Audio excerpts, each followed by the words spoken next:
the A team. And that's their goal. But then once they do that, all of a sudden they decide, I want to play college tennis. One of my better players right now asked me, he goes, do you think I could play college tennis? And the kid's in a national tournament. He won a first round match in a national tournament. And it's like, well, of course you can play. What level? Everybody thinks about college scholarships. In men's tennis, does anyone know how many college scholarships there are? 4.5. Ohio State has lucky. 4.5 college scholarships. Kevin Mecca, who ended up playing number 6 singles, his 5th year in college, and was in the NCAA doubles finals. Yeah, he got books. He got books. That was his college scholarship. But in 5 years, he graduated with an engineering degree, and he was the student athlete of Ohio State his senior year. What's that called?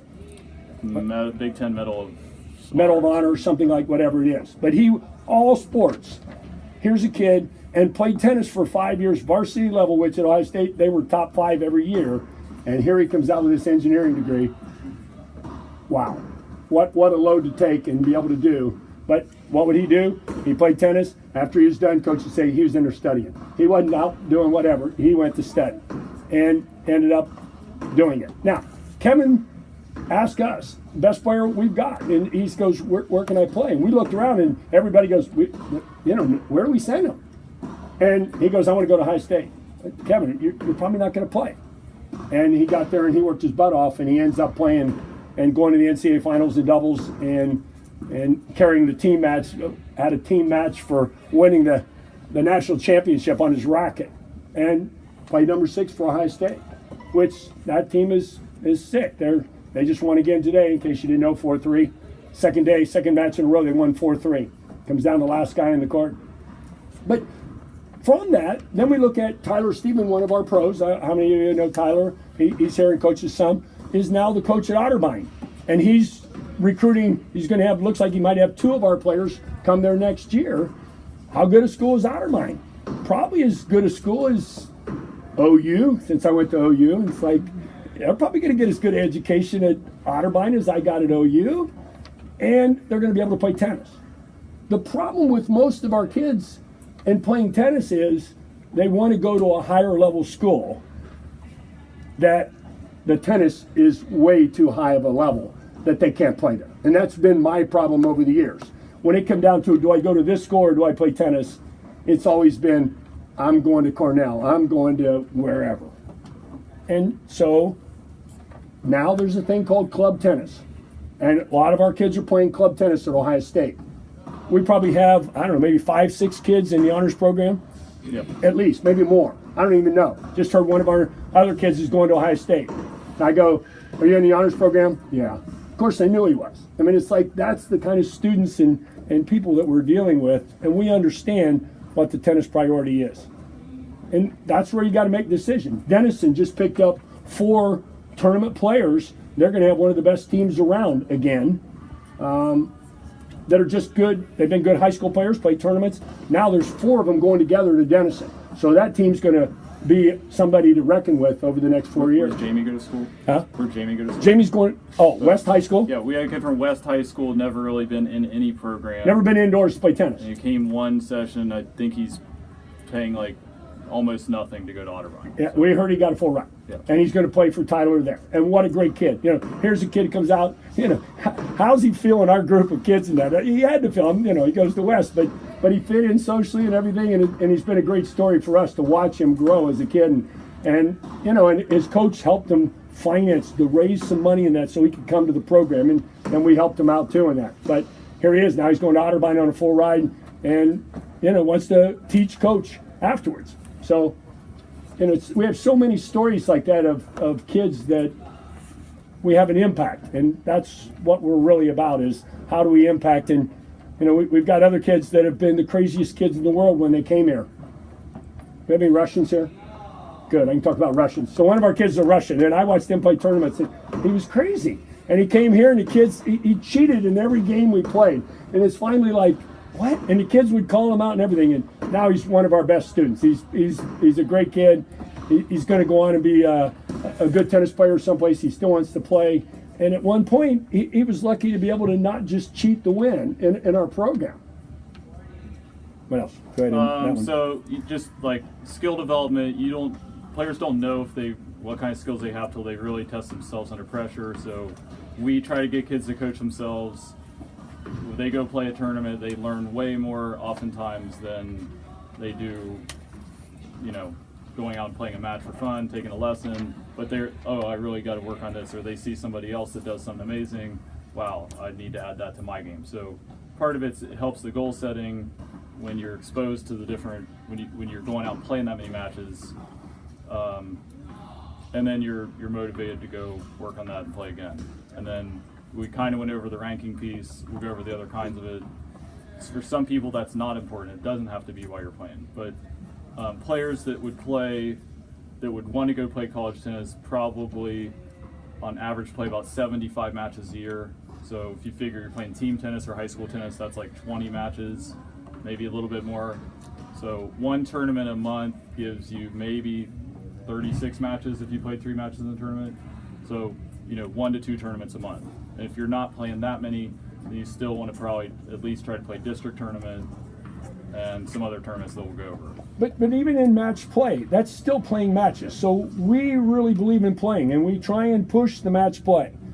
Sometimes we run out of courts in being able to do that, but we do the best that we can to try and get more matches in there. Sets, just going out and playing with somebody. We have very few kids that will call anybody up and say, hey, can we go play? It doesn't happen. That's probably not a social skill of the kids these days. I learned to play tennis. I was the youngster. I played with adults. I had to call 3 other adults to go play tennis. I'd call my buddy and he'd go, I'll play. Can you find anybody? And I'd call the 2 best players I could find. And so we'd go play doubles. And every day I wanted to play, I had to go set up that match. But I was going to school and had time to be able to do that. So that was my job. He brought the can of balls because he was working. So it's like, that was a good trade-off. I always had a new can of balls when I played with Jack.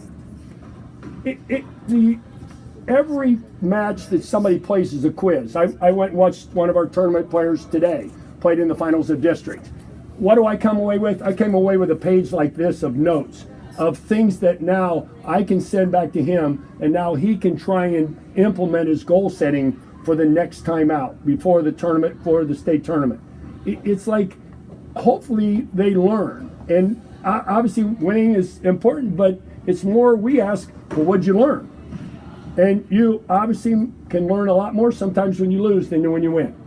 Sometimes I just beat him, he wasn't that good. Well, it's like, okay. Always when I win, it's like, well, he wasn't that good.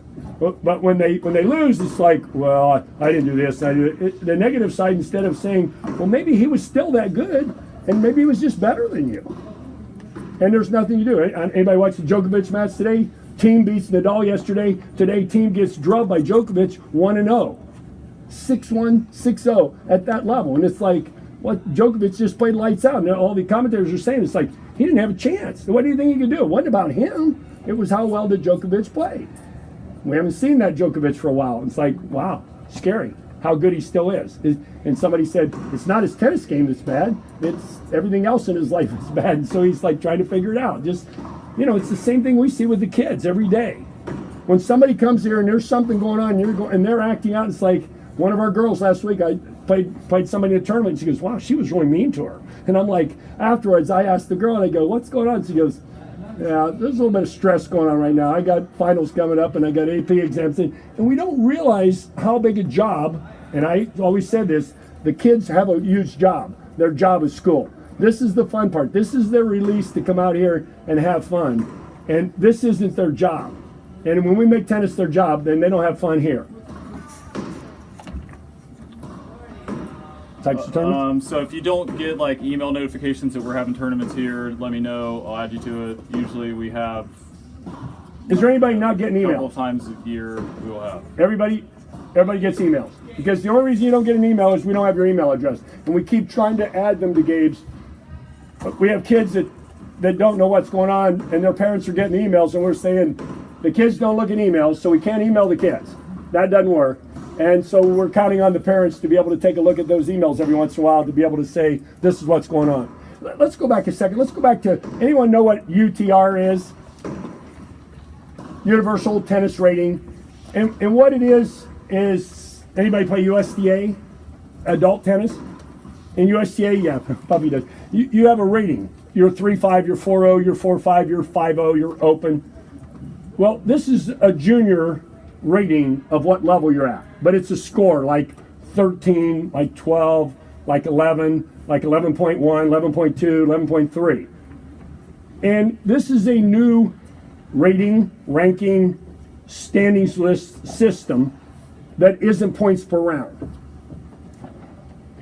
Somebody could go to one tournament and beat somebody and end up with this high UTR. Let's say they went and they beat somebody who was a 13, and for some reason they come back at 13. If they have enough matches at that level, they will stay at 13 and only play 5 tournaments, 3 tournaments, 2 tournaments a year. But they're going to stay there. They don't have to play. Whereas in the points per round, you have to keep turning over that 6 tournaments. It's a calendar year of your 6 best scores. So one way you're going to fight for points. The other way is you're trying to find UTRs. The kids are much more into UTR because they don't have to look at losing as much. They're always looking to, I want to beat a 13, I want to beat a 12, I want to beat a, because it's like, wow, that's good. UTR is universal, means that if we went to Spain and played somebody that's a 13, that should equal a 13 here. If I played a woman, I should be able to play a 13 if I'm a 13 and we're the same level. We're not for sure that's equaled out yet, and we're not for sure that a high school 13 is the same as a college 13. What's the start? Where does it start? If 13. Your intro player to playing, you're probably a 2 or 3. You played a little bit of tournament tennis, probably a 4. You're like, yeah, bottom of your varsity team, probably 5, 4, 5. Best player here is at 13.3. We got a lot of boys that are like around 11. Best girl here is probably around an 8.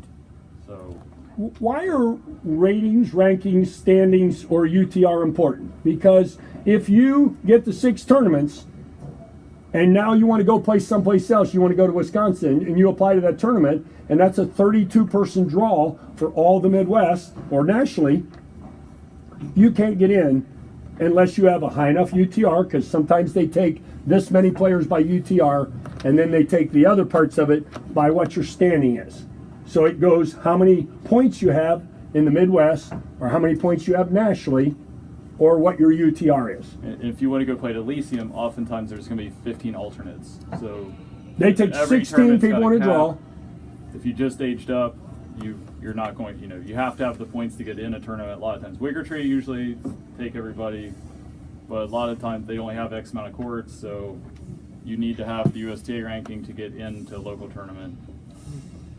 A lot of times. So if you don't have any, go to Wiggertree, go to Chillicothe, because you will get in the And do our 1 days. That's one of our goals with our 1 days. We're going to be able to give everybody a chance to get some points. And if you, sometimes, we've had kids that just had 1 tournament points, and maybe they just got a match in the back draw and ended up with 15 points. Well, it used to be there were kids that were trying to apply for tournaments with 0 points. So they had 15, so they got in. Again, it's not how good you are. It's what your standing is, whether you get in or not, or your UTR. So the number one reason we're looking for those is to give kids an opportunity to be able to play where they want to play. Other kids, it's like, I want to get an A in that class, and it's or a quiz. And so now I want to go to the big quiz to find out how good I am. And everybody likes to be with the big players, even though they don't win. One of the things that we found over the years is most people have a tendency to play tournaments above their level. USTA says you should be winning 2 out of 3 of your matches at whatever level you're playing. If you're winning 1 match out of 3 every time you go, or 2, you're probably not playing at the right level. That you would be better going back and just staying at home, trying to win all the locals. Now when you beat everybody at home and you got your 6, okay, now it makes more sense to go someplace else to be able to get out there and try and gather more points. But when there's 250 points if I win a first round match, everybody goes dreaming they're going to win one of their first 2 matches. And if you win one of those first 2 matches, it doesn't matter whether you win the first one or you win the second one, they're both the same number of points, and they could be, what are they now?